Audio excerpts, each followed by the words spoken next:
오늘 우리가 함께 볼 하나님의 말씀은 민수기 3장 11절에서 13절에 있는 말씀입니다. 민수기 3장 11절에서 13절에 있는 말씀, 우리 다 같이 한 목소리로 읽습니다. 시작.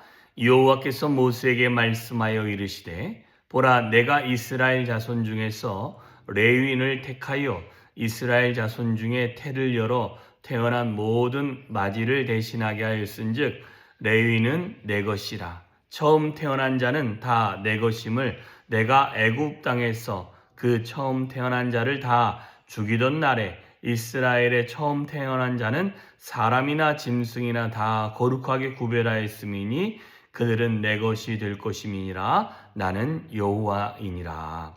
아멘. 자, 레위인에 대해서 다시 한번 이야기하는 것이 있습니다. 뒤에도 레위인에 대해서 이야기하는데요. 오늘 중요한 레위인에 대해서 이야기하는 것은 레위인은 이스라엘 자손 중에 태를 열어 태어난 모든 맏지, 첫째 아들을 대신하는 사람들로 레위인을 삼았고 그 레위인은 하나님의 것이다 라고 분명히 말씀합니다. 왜 그런가 하는 것이 13절에 처음 태어난 자는 다 하나님의 것이니 내가 애굽 땅에서 출애굽하는 그 전날에 그들의 모든 처음 난 것을 죽이는 시점이 있었을 때 양의 피로 인하여 그 죽음을 모면하였기 때문에 그래서 이 처음 난 것은 다 하나님의 것이다 라고 분명히 말씀하는데 각각 지파에서 처음 난 것을 하나님의 것으로 돌리지 아니하고 한 지파인 레위 지파만 따로 세워서 하나님의 것이다 라고 이야기했고 그리고 그 하나님의 것인 레위 지파가 하나님을 섬기고 하나님을 영화롭게 하는 일에 그들의 부르심이 있고 그 일을 감당하는 일들을 보게 되어지는 것입니다. 자, 그러면 오늘 이 본문을 통해서 우리에게 이야기하는 것은 이것입니다. 어떤 한 지파를 선택해서 레위 지파가 하나님의 것이다 라는 것도 있지만 저와 여러분이 예수 그리스도의 보혈을 힘입었다면 저와 여러분은 다 하나님의 것이다 라고 분명히 말씀해 주고 계시는 것입니다. 13절에 애굽 땅에서 그 처음 태어난 자를 다 죽이던 날에 이스라엘의 처음 태어난 자는 사람이나 짐승을 다 거룩하게 구별하였음이니라. 분명히 구별하였고 그들을 새롭게 하였고 그들을 하나님의 영광 안으로 부르셨다라고 분명히 말씀해 주고 계시는 것입니다. 이 말은 저와 여러분이 그 죽음의 날을 지나갔다면 이 말은 뭐냐면 내가 죄인으로서 죽을 수밖에 없는 사람이었는데 그 죽을 수밖에 없는 사람을 예수 그리스도의 보혈로 거듭나고 내가 새로운 사람이 되어져서 사람이든 뭐든지 구별되어져서 하나님 앞에 있다면 그 다음부터는 저와 여러분은 하나님의 것이 되어졌음을 우리는 기억하며 살아가야 될 줄 믿습니다. 여러분, 우리가 종종 놓치는 것이 뭐냐면 내가 예수를 믿는데 내가 하나님의 것이다라고 생각하지 아니하고 내 삶은 또 내 것이다라고 살아가는 자가 많이 있고 내 뜻대로 내 마음대로 하고 싶은 욕심에 이끌려 내 몸을 내 생각을 내 삶을 나 좋은 대로 인도하며 이끌며 살아가는 경향들이 있습니다. 종종 그렇습니다. 저도 아니다라고 할 수 없습니다. 저도 하나님의 것이다라고 고백을 하면서도 제 기쁨이 될 수 있는 것이 있다면 놓치지 않고 그걸 하려고 내가 그쪽에 마음을 쏟고 생각을 거기다 두고 관심이 그쪽으로 가는 것을 보게 되어집니다. 그러면 하나님이 기뻐하시는 것이 내 귀에 들려지고 내 삶에서 보여지고 실현되어져야 되는데 그렇지 못하는 경향들이 늘어나고 있다라는 것이죠. 근데 주님은 다시 한번 이야기합니다. 레위인은 하나님이 그들을 친히 선택하여 하나님의 예배와 하나님의 그 백성들을 이롭게 하기 위해서 세웠던 그들이기 때문에 저와 여러분이 하나님의 직무와 뿐만 아니라 아론의 직무라고 말할 수 있는 것이 하나님의 직무죠. 뿐만 아니라 많은 백성들에게 하나님의 말씀을 해석해주고 그들에게 하나님이 어떠한 하나님인지 알려주는 그 일에 저와 여러분이 예수 그리스도의 보혈의 사건으로 말미암아 거듭나고 다시 하나님의 자녀가 되어졌다면 저와 여러분이 결코 잊지 말아야 할 것은 저와 여러분은 하나님의 것이다라는 것입니다. 저와 여러분의 소유주가 하나님이시요. 저와 여러분의 삶의 원함이 누구로부터 와야 되냐면 하나님으로부터 와야 되고 그리고 저와 여러분의 모든 삶은 하나님을 영화롭게 하는 삶을 살아가 줘야 된다라는 것입니다.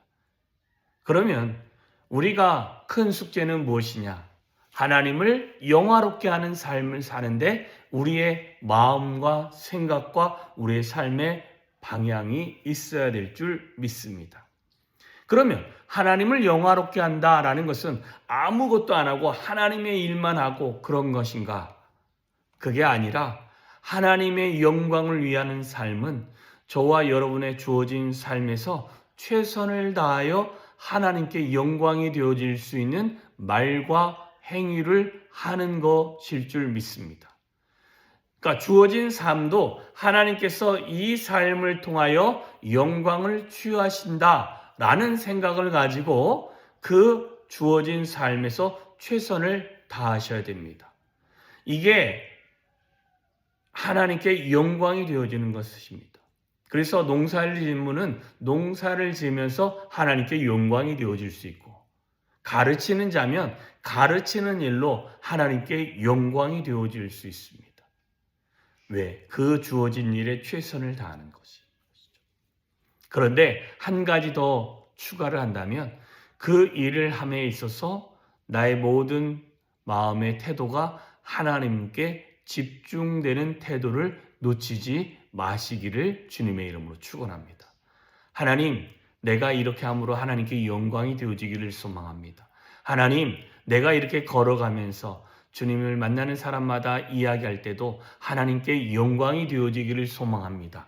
이런 마음의 태도를 우리가 놓치면 그때부터 내 중심대로 내가 원하는 대로 되겠지만 그러나 그 중심에서 하나님을 놓치지 않고 하나님 내가 오늘도 하나님께 영광이 되어지는 삶을 살고 나의 주어지는 모든 시간에 하나님의 영광이 머물 수 있도록 하나님 내가 주의 영광을 위해 오늘도 최선을 다하겠습니다.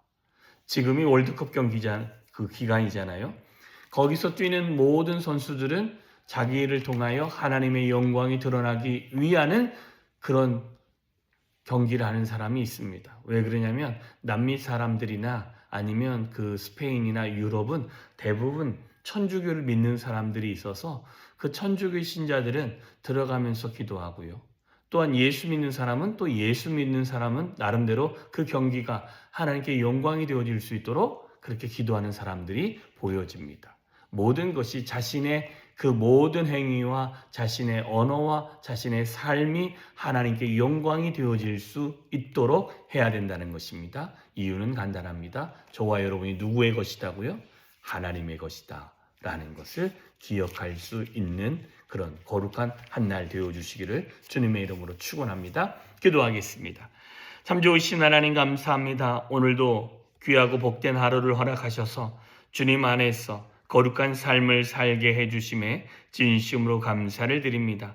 하나님, 오늘도 우리에게 주어진 삶을 통하여 하나님께 영광이 되어지고 하나님의 능력이 머물고 하나님의 거룩함이 머물며 뿐만 아니라 우리의 모든 삶이 하나님의 것임을 인정하며 살아갈 수 있는 우리들이 되어질 수 있도록 주여 은혜 위에 은혜로 더하여 주시옵소서.